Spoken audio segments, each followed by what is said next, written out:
Class 7 থেকে 12 পর্যন্ত ছাত্রছাত্রীদের জন্য Eduvobon online education app Google play store থেকে ফ্রিতে ডাউনলোড করো, লিংক ডেসক্রিপশনে। পাকিস্তানি সেনা ক্রমশ ভারতীয় সীমান্তের দিকে এগোচ্ছে বলে দেখা যাচ্ছে। অর্থাৎ পাকিস্তান এবার পুরোপুরি যুদ্ধের দিকে পরিস্থিতিকে নিয়ে যাওয়ার চেষ্টা করছে অথবা পূর্ণাঙ্গ যুদ্ধের প্রস্তুতি সেরে ফেলছে। শনিবার ভারতীয় প্রতিরক্ষা বাহিনীর বায়ুসেনা উইং কমান্ডার ভূমিকা সিং সাংবাদিক সম্মেলনে এই দাবি করেন। তিনি বলেন, আমরা দেখতে পেয়েছি পাক বাহিনী ক্রমশ সীমান্তের দিকে এগিয়ে আসছে।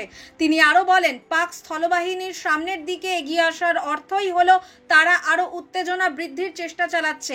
এই পরিস্থিতিতে ভারতীয় সশস্ত্র বাহিনীও চূড়ান্ত প্রস্তুতি নিয়ে রেখেছে। পাকিস্তানের যে কোনো পদক্ষেপের দ্রুত ও যোগ্য জবাব দেওয়ার জন্য সম্পূর্ণ রয়েছে ভারতীয় বাহিনী। ভারত চায় উত্তেজনা প্রশমিত হোক, কিন্তু পাকিস্তান যদি তাতে সাড়া দেয় তো। অপারেশন সিঁদুরের পর থেকে পাকিস্তান ক্রমশ সীমান্ত উত্তেজনায় পরিস্থিতিকে যুদ্ধের দিকে নিয়ে যাওয়ার জন্য প্ররোচনা দিচ্ছে। পাকিস্তানের আচরণে দুদেশের সামরিক উত্তেজনা বৃদ্ধি পাচ্ছে বলে শনিবারের সকালে সাংবাদিক বৈঠকে জানালেন দেশের বিদেশ মন্ত্রক।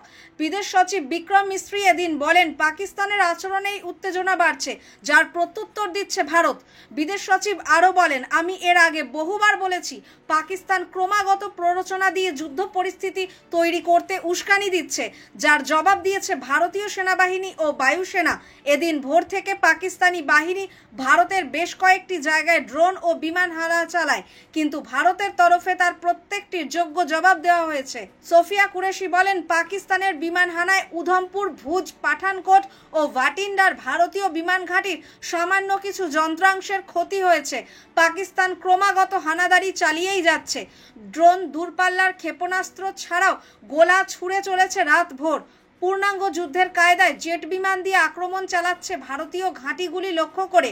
প্রায় 26টি জায়গা দিয়ে পাক বিমান ভারতে ঢোকার চেষ্টা করেছিল। শুক্রবার রাত থেকে ভোর পর্যন্ত রাত 1:40 নাগাদ তারা পাঞ্জাবের বিমান ঘাঁটিতে আক্রমণের চেষ্টা চালায়।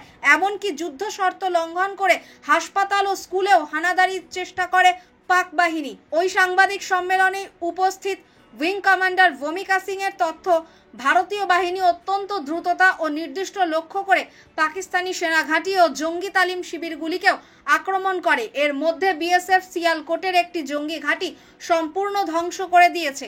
তিনি আরও জানান, ভারতীয় বাহিনী প্রত্যাঘাতে কোমর ভেঙে যাওয়া পাকিস্তান এখনও কুরুচিকর ও মিথ্যা প্রচার চালিয়ে যাচ্ছে।